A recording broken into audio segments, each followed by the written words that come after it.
I recently learned that I see the world in somewhat of a black and white way, which is interesting because I didn't previously think that.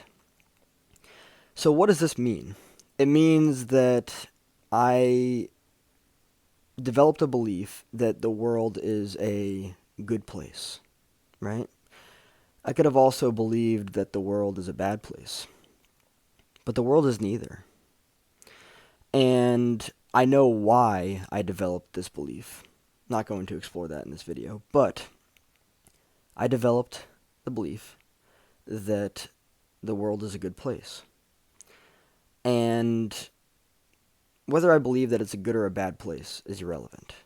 Well, it's not really that it's irrelevant, but it's more so a matter of that I'm projecting my beliefs out onto the world.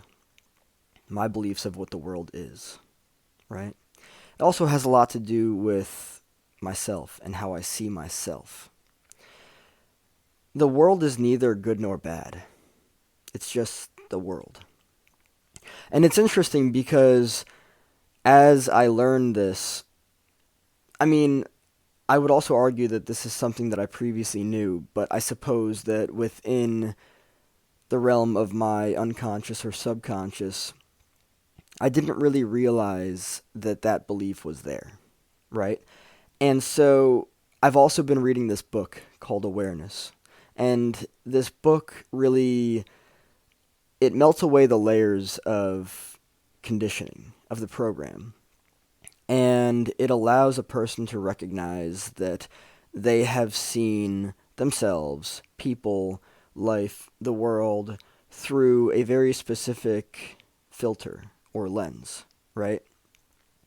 When you see the world in black and white or good or bad, you're placing a filter or a lens over top of it. And what that's doing is, I suppose you could say, it's creating a sense of duality, right? But the world is neither. And this is probably one of the most challenging things to sit with because, like, even previously, I've allowed myself to believe that the universe is friendly, right? You could believe that the universe is friendly, that the universe is hostile, but that's still good and bad, right? That's still good or bad, right? Not really good and bad, good or bad, right? That dualistic element right there. But of course, how you see the world is how you're going to experience the world, right? We don't see the world as it is. We see the world and life and the universe and people as we are, right? Whatever it is that's brewing inside of us, our inner universe, we apply that to the world, to people, to the universe, and that's how that works. It's very interesting. It really is.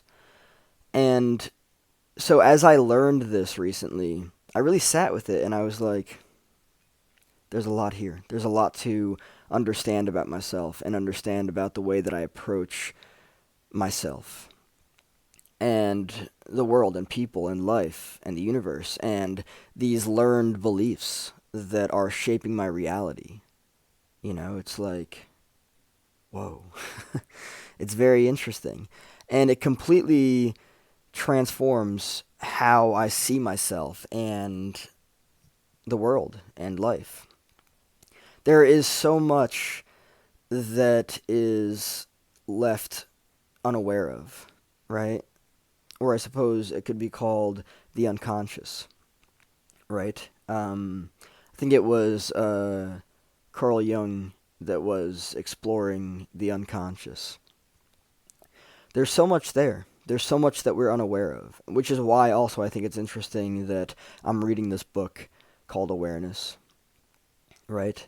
Um, but it's so interesting. I was like, yeah, I see the world as a good place, right? Well, it's not a good place. So then is it a bad place? No, it's not a bad place. It's just the world.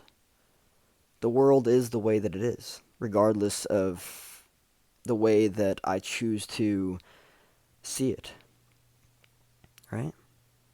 That's very interesting.